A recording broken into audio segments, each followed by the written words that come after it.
Hey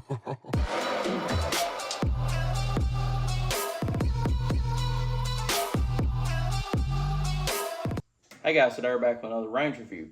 And today on the channel we'll be reviewing the Springfield Hellcat OSP.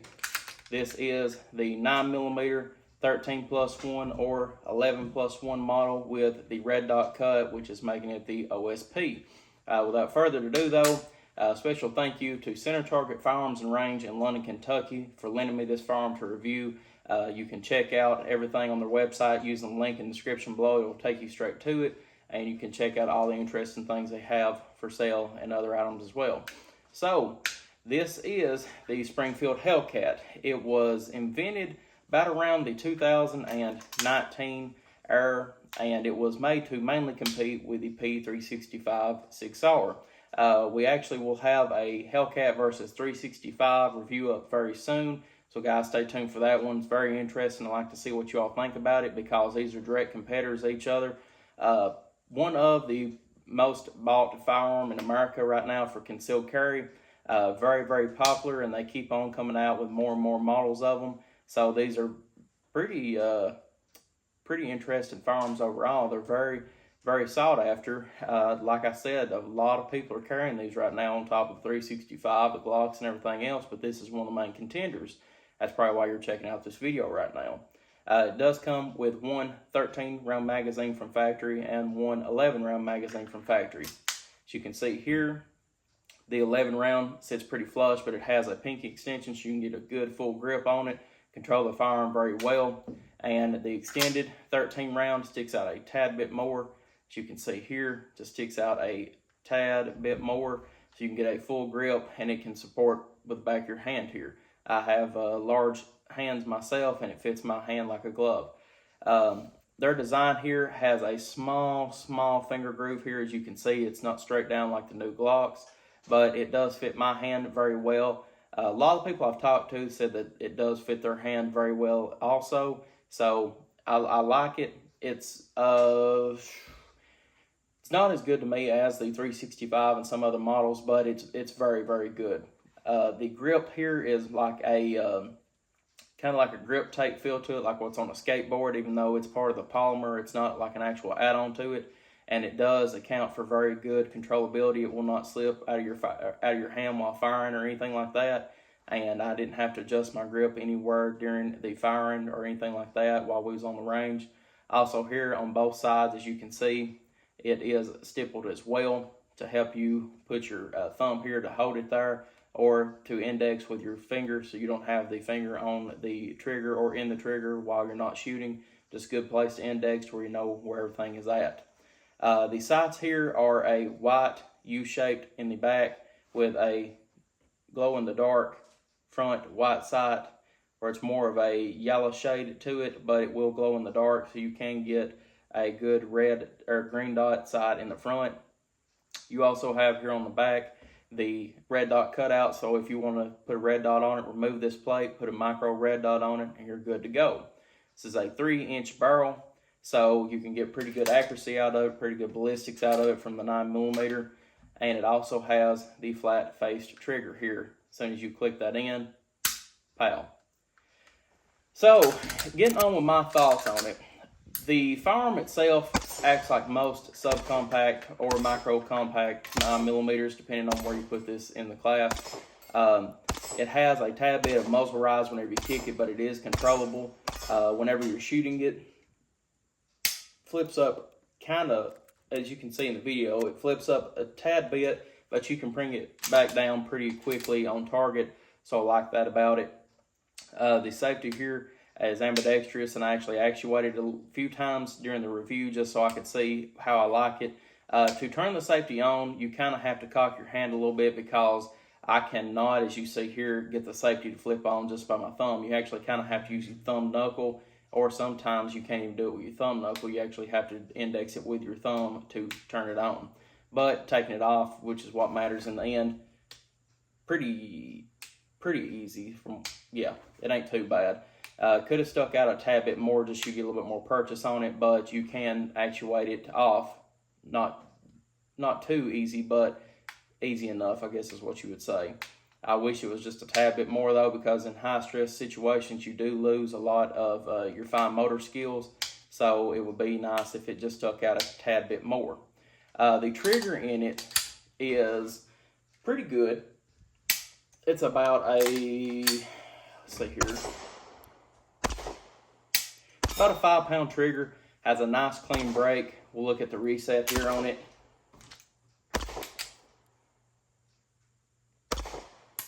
And then you hit that wall. Snap. Once again, reset there. And a clean brake.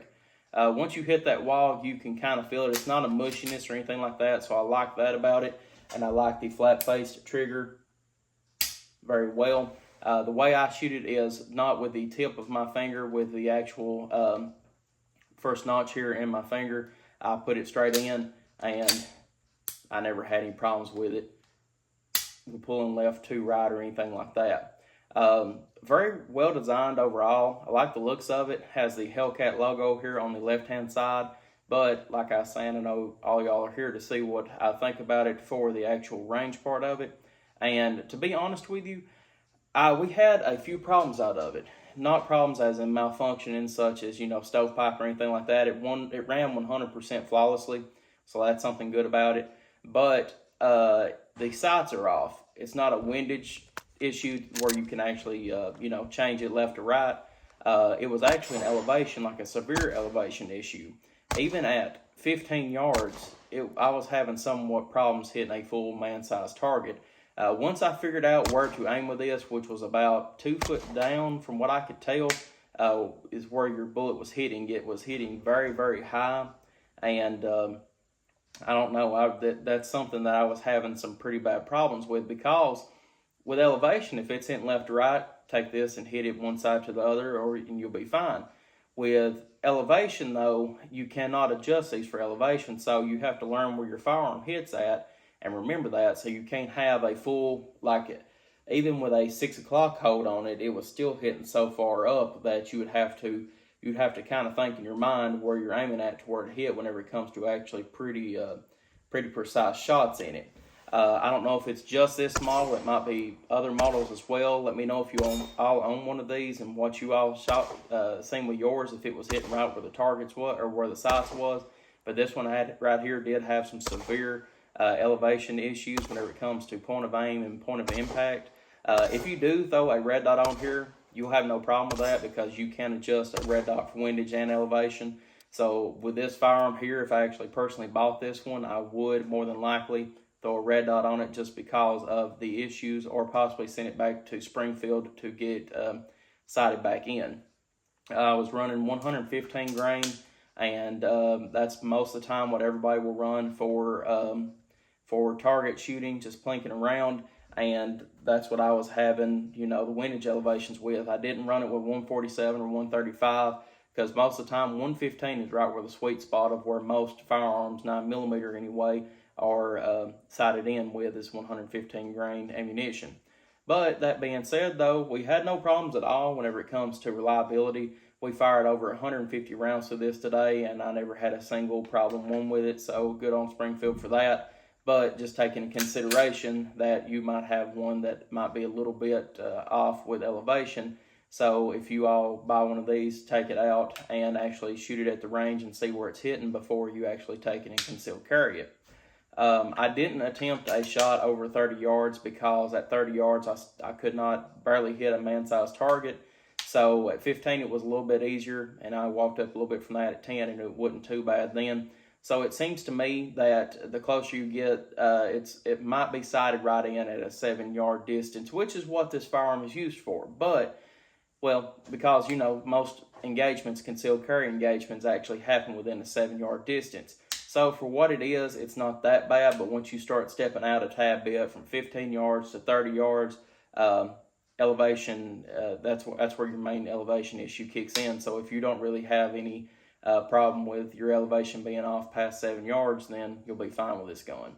But overall, though, guys, I liked it.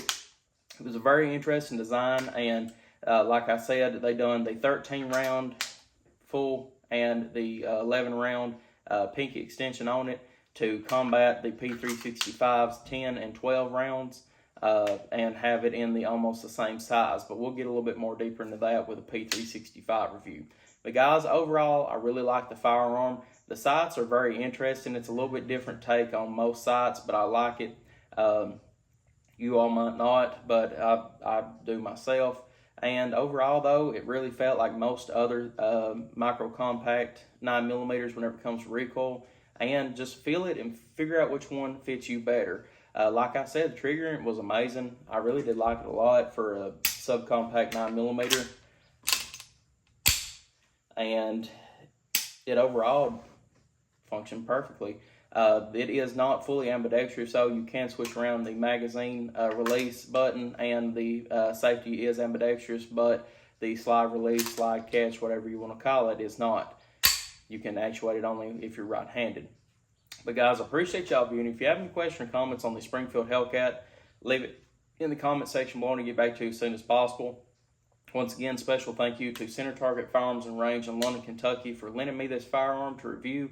And if you'd like to check out their website, there'll be a link in the description below that will take you straight to it. So guys, once again, thank y'all for viewing. Stay tuned for the Hellcat versus 365 review, and I'll see y'all in the next video.